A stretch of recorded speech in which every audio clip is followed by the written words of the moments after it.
സുന്ദരവദനോ യുവാ, കനകം പോലെ വെട്ടിത്തിളങ്ങിയ ഒരു യുവാവായിട്ട് അവിടെ ആരോഗ്യത്തോടു കൂടിയിട്ട് ഹിരണ്യകശിപു മാറി.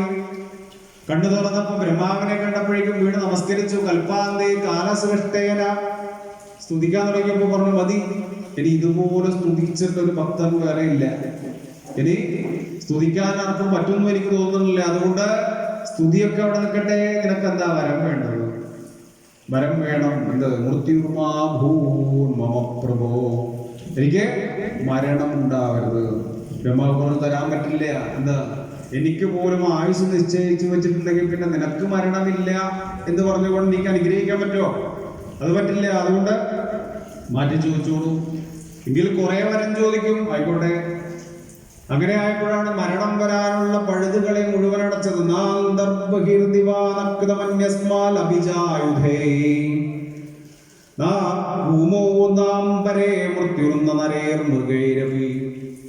ഭൂമിയിൽ വെച്ച് മരിക്കരുത്, ആകാശത്ത് വെച്ച് മരിക്കരുത്, കരയിൽ വെച്ച് മരിക്കരുത്, ജലത്തിൽ വെച്ച് മരിക്കരുത്, അകത്ത് വെച്ച് മരിക്കരുത്, പുറത്ത് വെച്ച് മരിക്കരുത്, ജീവനുള്ളവയെ കൊണ്ട് മരിക്കരുത്, ജീവനില്ലാത്തവയെ കൊണ്ട് മരിക്കരുത്, ആയുധം കൊണ്ട് മരിക്കരുത്, ആയുധമല്ലാത്തത് കൊണ്ട് മരിക്കരുത്, ഉണങ്ങിയത് കൊണ്ടാവരുത്, പച്ച കൊണ്ടാവരുത്, പക്ഷി വധിക്കരുത്, മൃഗം വധിക്കരുത്, മനുഷ്യം വധിക്കരുത്, സ്ത്രീ വധിക്കരുത്. ഇങ്ങനെ പറഞ്ഞപ്പോ അതിനൊക്കെ